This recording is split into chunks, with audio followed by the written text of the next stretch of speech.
El doctor Rafael Godoy nos sigue acompañando, médico pediatra, y estábamos hablando sobre fiebre en los niños. Justamente en la pausa estábamos hablando un poco sobre la importancia de la vacunación y la hidratación. Justamente cuando hablamos de vacunarnos, los niños siempre tienen un esquema de vacunación fija, porque es prioritario que no nos saltemos ninguna de ellas y que además cumplamos con este esquema. Ok. La Sociedad Venezolana de Puericultura y Pediatría y por supuesto el Ministerio de Salud tiene su esquema de vacunaciones que hay que cumplirle a los niñitos. Hay que cumplirlo porque lo que son la difteria, el tétano, la tosferina, el hemófilo de influenza que anteriormente daba meningitis por hemófilo, el meningococo, que es la otra infección que puede dar una fiebre. De todas esas de las que te mencioné, a las que yo le tengo no miedo, sino que es con lo que uno se enfrenta con demasiado, en unidad de terapia intensiva, es el niñito con un meningococo. Y el niñito anteriormente con meningococo lo vacunaban más viejito. Ahora lo vacunan más pequeño y el meningococo hay que ponerlo. Antes se ponía a los 9 meses, ahora se pone a los 6 meses y antes del año. La vacuna de sarampión, estos días hubo una sombra de aviso de que había sarampión, hay que poner la vacuna de sarampión, rubiola y papera, hay que poner la vacuna triple, que es la difteria, tétano y tosferina, que no puede darle a ningún niñito de nosotros difteria, ni tétano, ni tosferina. Justamente, doctor, tenemos ya la imagen en pantalla, este cuadro, para que nos lo explique un poco. Ok, y ese cuadro, fíjate, lo importante de la difteria, tétano y tosferina es que esas son enfermedades que se pueden prevenir. Entonces no se justifica que un niñito le dé fiebre hemos tenido también avisos de difteria, cuando hubo un aviso de difteria que hace 2 o 3 años creo que fue el problema.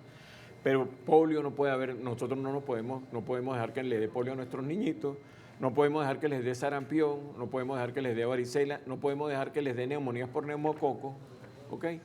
Porque todas esas son vacunas que se pueden prevenir. Y cuando llegan los niñitos a la guardería, ¿qué pasa? Se pasan los chupones, se pasan los juguetes, se pasan todo. No pueden estar esos niñitos sin vacuna de hepatitis A, hay que ponerle vacuna de hepatitis A, porque el problema de nosotros, como pediatras, como médicos de unidad de terapia intensiva, yo trabajo en unidad de terapia intensiva, trabajé en el Pérez Carreño, y a la que le teníamos miedo era, por supuesto que el meningococo le tenía uno miedo porque tuvimos algunas veces, menos mal que no muy frecuentemente, problemas con meningococo. Claro, aquí veo en el esquema de vacunación que nos trae, doctor, vacunas desde los 2 meses, incluso y de desde el 7 nacimiento, y 9. que tiene que poner la vacuna de la tuberculosis, que es la BCG, pero desde los 2 meses hasta que el niño tiene 15 años, 16 años, porque la pediatría hasta los 18 años, que es el famoso problema ahora con los niñitos con la enfermedad de transmisión sexual, que es el papiloma, que hay que ponerle a los niñitos después de los 9 años, hay que colocarle la vacuna de papiloma. Claro, tanto a niños como a niñas, porque a veces se cree que solamente es a la niña, y no es así. Al varoncito hay que ponerle su vacuna también después de los 9 años. Entonces, vuelvo a reiterar esto. Mi problema no es que un niñito tenga fiebre, sino que yo tengo que buscar por qué tiene fiebre. Yo nunca olvido al doctor Tony Suárez, que vive ahora en Panamá, que lamentablemente se nos fue de aquí, era uno de los mejores infectólogos del país.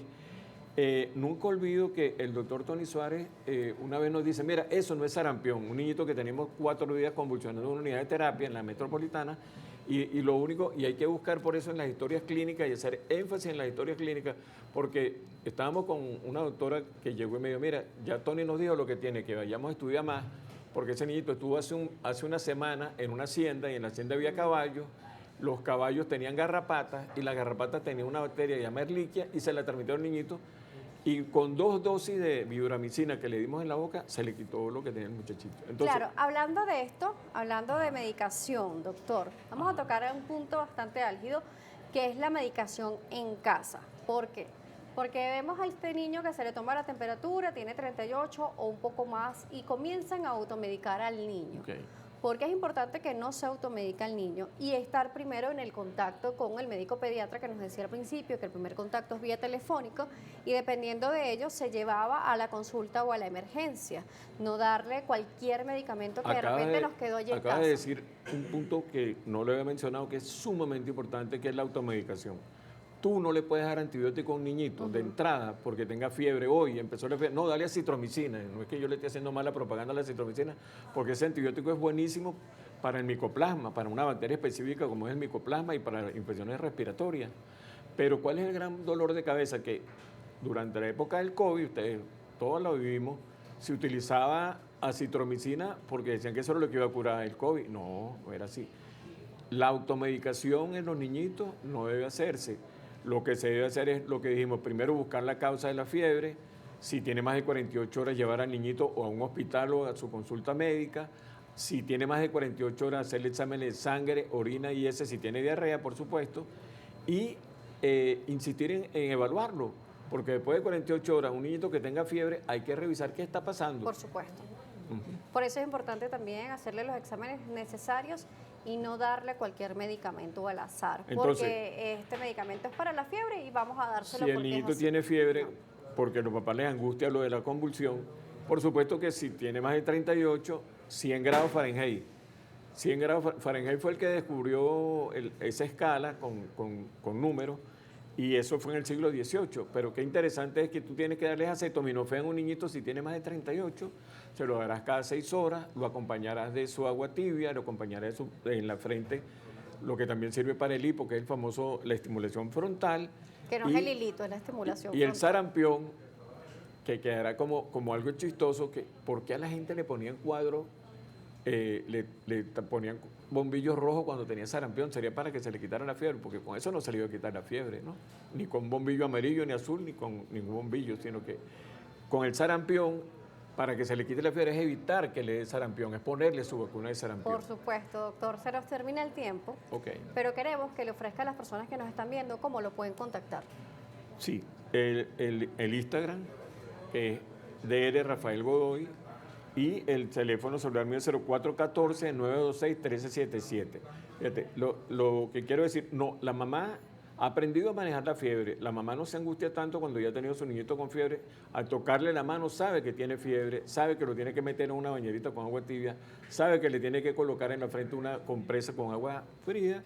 Y bueno, y discutir cuando tiene algo que pasa más de 48 horas. Después de 48 horas el niño tiene que ser evaluado porque pueden haber más problemas. Por supuesto, ir al pediatra, esa es la clave. Gracias, doctor, por acompañarnos. El doctor Rafael Godoy nos estuvo acompañando, médico pediatra. Gracias a ustedes por la sintonía, nuestras cuentas, @salud_gb, @DanielJSalas. Será hasta una próxima oportunidad.